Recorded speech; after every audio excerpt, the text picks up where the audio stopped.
Então, bom dia. Olhe, edição de quinta-feira, dia 18 de outubro, o ano caminha a passos largos para o final. 18 de outubro, dizia eu, do ano da graça de 2018. Peço desculpa pelo atraso, 3 minutos, mas olha, o tempo hoje não está a ajudar. E vamos ver se conseguem ouvir alguma coisa aqui atrás. O microfone está ligado. Está tudo bem com a sua imagem desse lado? Vamos lá ver se aparecem os polegarzitos. Bom, polegarzitos no ar. Então o que é que a gente tem hoje? Muita coisa, como sempre, aliás, não é? Como você já percebeu, não há aqui falta de material para falarmos sobre Portugal.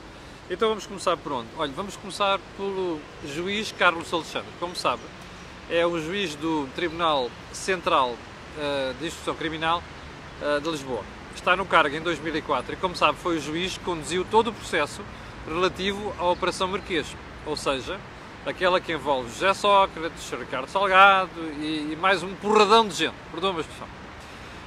Como sabe também, há 2 semanas houve um sorteio eletrónico para saber quem é que ficava com o processo e depois quem é esse juiz que vai decidir se o processo chega a julgamento ou não. E então, depois de algumas peripécias, atenção, peripécias, entre aspas, o processo acabou por cair no juiz Ivo Rosa. Bom, eu não conheço nenhum deles, não faço a mais pequena ideia de se os dois são iguais ou não, embora a malta da imprensa deixe de dizer o contrário, não faço a mais pequena ideia o que é que motiva um ou outro. Sei que o assunto foi alvo de polémica. E sei que o assunto foi do agrado do engenheiro José Sócrates. Bom, só isso deixa ficar sempre qualquer um de pulga atrás da orelha. Mas pronto, como sabe, eu não gosto de meter nestas coisas tribunais, sobretudo antes de haver decisões. Bem, mas há uma coisa que nós temos que comentar hoje e que tem a ver com o facto do juiz Carlos Alexandre, numa entrevista à RTP, ter levantado dúvidas sobre o processo. E não é só a questão do sorteio, é tudo o que vem carreado de trás. E imagine só, depois das dúvidas manifestadas pelo juiz Carlos Alexandre, o Conselho Superior de Magistratura, que é aquele órgão que tutela os juízes, parece que ficou preocupado. Não sei se não gostou, pelo menos parece que ficou preocupado. E então decidiu levantar, ainda não percebi muito bem se é ouvir o juiz Carlos Alexandre sobre aquilo que ele disse e para ele se explicar, ou se foi algo mais do que isso, um processo que, como sabe, foi aquilo que se pôs a correr ontem na imprensa. Eu não sei qual das duas coisas é que é. Mas há uma coisa que gostava de dizer sobre isto, que é, esperem, então se o juiz tem dúvidas, isso é motivo para levantar um processo? Bom, todos nós temos dúvidas em relação a muita coisa na vida, não é? Todos nós temos dúvidas e temos direito a ter dúvidas sobre processos e sobre como as coisas são feitas. Portanto, cheira-me que esta história, se for a história do processo, como dizia há bocadinho, eu fico preocupado, porque dá a sensação que o órgão que tutela a magistratura não gosta que se levante dúvidas sobre a forma como as coisas se passam. Ora, não pode ser assim, não é? Os tribunais julgam em nome do povo. Nós vivemos numa república. E, portanto, é natural que os cidadãos dessa república tenham dúvidas. E têm direito a ter dúvidas. A Constituição dá-nos esse direito. Capiche? Eu sei que isto é uma classe, é uma casta até, se pode dizer mesmo uma casta, de magistratura, uma coisa muito fechada e tal, e as pessoas acham que, enfim, mandam sozinhas nisto. Não é assim. Portanto, o juiz Carlos Alexandre tem dúvidas, acho muito bem que as diga, e acho muito bem que agora quem está por trás daquela decisão venha explicar as dúvidas que tem em relação ao assunto. Bom, aliás, venha explicar porque é que aquilo foi feito daquela maneira e se está tudo bem, se está tudo bem. Atenção, eu não estou a dizer que está tudo mal, ou que há problemas por trás daquilo. É bom esclarecer. Bom, segundo ponto, não está aqui na agenda, mas eu vou referir. Eu não sei se reparou, mas ontem as imagens de França são ilustrativas de como a esquerda acha que é dona dos países. O senhor Jean-Luc Mélenchon, que é um idiotazinho, não é? Foi um dos candidatos às eleições francesas, ontem, dizia aos polícias que foram à sede do seu partido fazer buscas, repare, a polícia vai à sede com a autorização do juiz, com o mandato do juiz, não aparecem lá sem mais nem menos, não é? Não é por apenas autorrecriação da polícia, há um mandato do juiz. E ele chegou à porta e não sei quantos não podem fazer isto, e diabo quatro, je suis la République, ouviu bem? Isto parece o Luís XIV ou XVI, já não me lembro, que era, perdoem-me a falha de história, professores de história, está bem? Que era l'état c'est moi. What the fuck? L'état c'est moi? Não! A République é para ser controlada. Inclusive o que os detentores de cargos na République fazem. Está a ver? Isto é típico da esquerda. Que é la République c'est moi. Bem, eu ia dizer uma coisa feia. Ficamos por aqui. Bem, ainda mais um ponto no período da ordem do dia. Não podia faltar. A demissão do chefe de Estado-Maior do Exército, General Rovisco Duarte. Primeira expressão. Só agora? Bem, primeiro ponto. Fomos informados que o Sr. General se demitiu. Perdão, pediu para ser demitido, ou para ser afastado. Não foi, não. Não foi. Foi decisão do novo Ministro da Defesa, João Gomes Cravinho. Eu não o conheço, mas só lhe posso dar os parabéns, porque acho que era a melhor forma de um Ministro ocupar o seu cargo e começar esse cargo. Agora, o que é interessante nisto? Você lembra-se do que é que o Sr. Primeiro-Ministro, que é patrão do Dr. João Gomes Cravinho, disse há uns dias? Não, que não havia razões para demissões, estava tudo bem, não sei das quantas, o assunto estava investigado, ou estava a ser investigado. Repare, de um momento para o outro, já não falo de ministros, não é? Que eram ministros, deixaram de ser, com o orçamento ainda por aprovar. Mas faz-me impressão é outra coisa. Uma defesa tão acerrada, não é? Do ministro anterior e do chefe de Estado-Maior do Exército, para 3 dias depois o senhor chefe de Estado-Maior do Exército ter sido empurrado porta fora pelo seu Ministro da Defesa.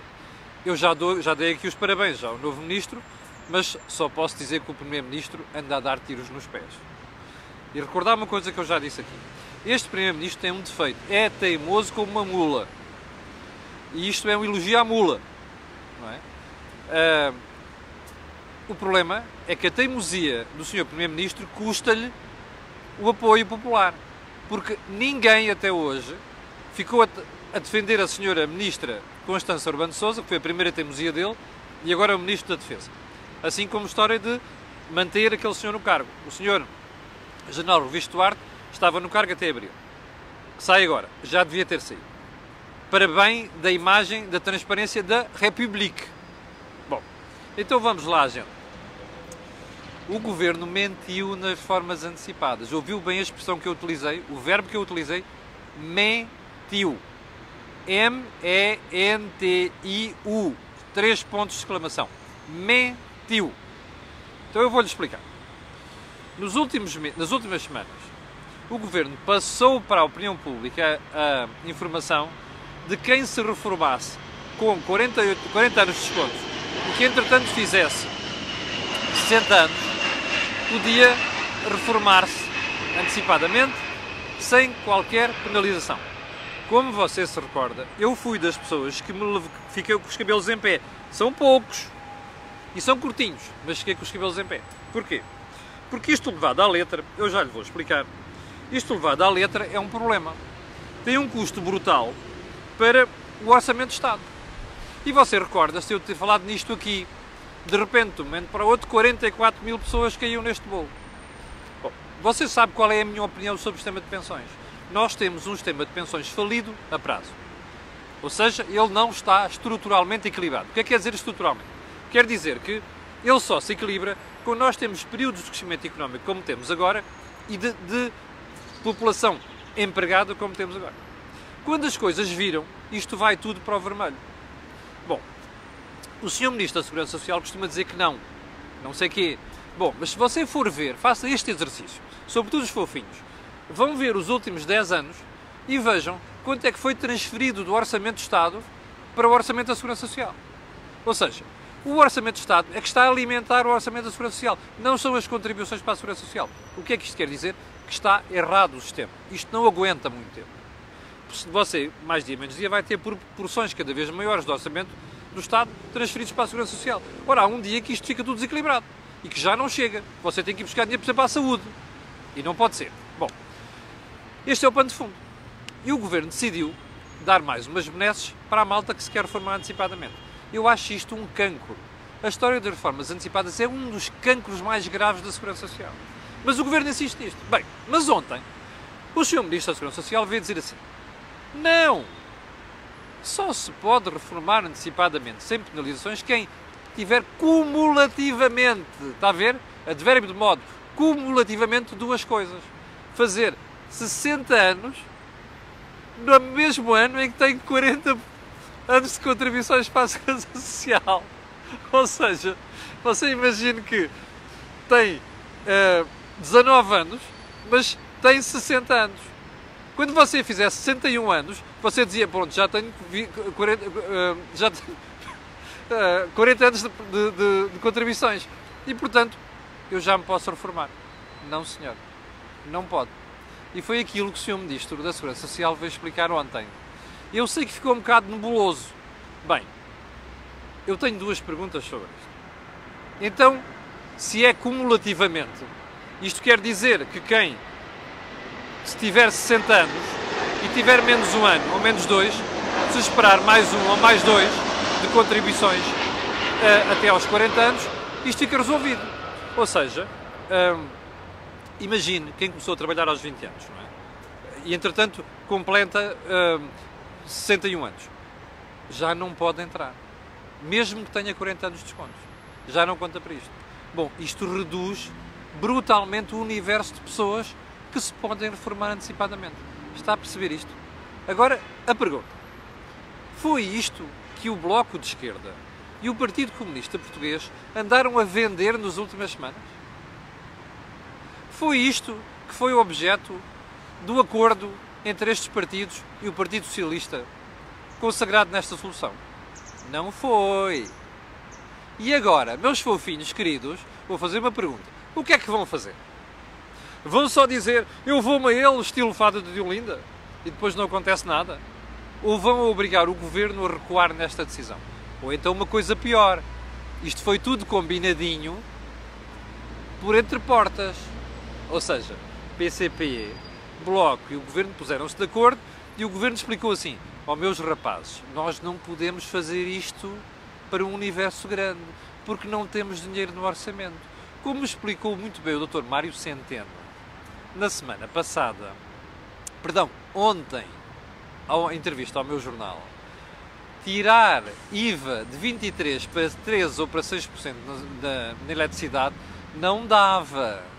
E porquê? Porque ele precisa dos 500 milhões de euros para não ter mais buracos no orçamento. Ora, estão a perceber porque é que o Governo decidiu esta solução mais limitada? E agora veja como é que se faz política em Portugal há 3 anos. Anuncia-se umas parangonas fantásticas, vamos fazer mundos e fundos. E depois, entradas de leão e saídas de sendeiro. Eu vou ficar à espera dos meus fofinhos de Bloco de Esquerda e PCP, porque vou ficar aqui a gozar valentemente com eles, porque foram comidos, ou então não foram comidos, ensinaram isto tudo e combinaram esta marmelada com o Governo. Olha, shame on you. É assim que se faz política em Portugal. Bom, vamos lá continuar. Para mim, Mário Centeno está de saída. Você lembra-se há quantos meses eu antecipei isso aqui? Lembra-se? Bom, ouviu bem as declarações do Sr. Ministro das Finanças na conferência de imprensa da apresentação do Orçamento de Estado? Este é o meu último orçamento. Ouviu bem? Bom, é claro que ele pode dizer assim: é o meu último orçamento desta legislatura. Bullshit. Este é o último orçamento de Mário Centeno. Ele não vai continuar no cargo depois das eleições legislativas de 2019. E já fez saber isso ao Primeiro-Ministro. E mais, o Sr. Primeiro-Ministro já prometeu ao Dr. Mário Centeno um lugar europeu. Qual é o próximo lugar europeu que fica vago? É o de Comissário Europeu. Carlos Moedas acho que já não vai fazer o segundo mandato. Mas pronto. Vamos lá agora ao que me interessa. Eu vou-lhe garantir uma coisa. No orçamento de 2019 está inscrito um déficit de 0,2%. Mário Centeno já não vai executar a partir de outubro. Bem, mas, como ele está de saída, se calhar até vai marimbar-se um bocadinho para o rigor de certas coisas. Perdoem-me a expressão. Nomeadamente, de alguma parte da despesa. Eu já recordo, acho que eu já lhe disse aqui, que a despesa com pessoal está a crescer 2,5%, quando no orçamento de 2018 está escrito 0,1%. Agora imagina o que é que pode acontecer em 2019, que é ano de eleições. Já percebeu, não é? Rebaldaria.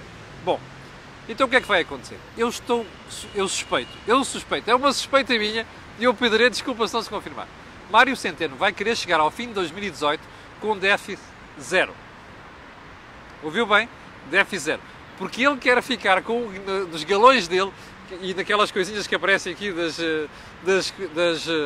como é que se diz, dos prémios, das condecorações, como uma coisa diz assim, o ministro que teve o primeiro, perdão, desculpa lá, teve o primeiro déficit zero de democracia em 44 anos. É isto que o Sr. Ministro das Finanças quer ter na lapela. Portanto, espera, quem anda para aí a chorar na saúde, na educação e noutros sítios, e no investimento, e vou-lhe dizer mais, o investimento não vai chegar aos 5 mil milhões de euros que o Primeiro-Ministro disse que ia chegar. Porquê? Porque o Mário Centeno vai fazer cativações daqui até ao final do ano, brutais, para poder chegar ao final do ano com déficit 0%. Se eu me enganar, virei aqui e pedir desculpa. Está escrito, está prometido. Bom, ontem houve vários espectadores que disseram assim, mas sei lá, o que é que você tem contra o Governo ir buscar dinheiro, dividendos ao Banco de Portugal e à Caixa Geral de Depósitos? Então se o banco ganha dinheiro, homem, você não acha que estranho que um banco perdeu a pipa de massa até há pouco tempo e precisou de 4 mil milhões de euros? Acha que de um ano para o outro ganha dinheiro? Bem, espera aí, em primeiro lugar. Segundo, a Caixa Geral de Depósitos já despachou todos os monos que lá tem? Já? Não. Mais. Quer mais? Os bancos são obrigados a ter reservas de capital muito chorudas hoje em dia.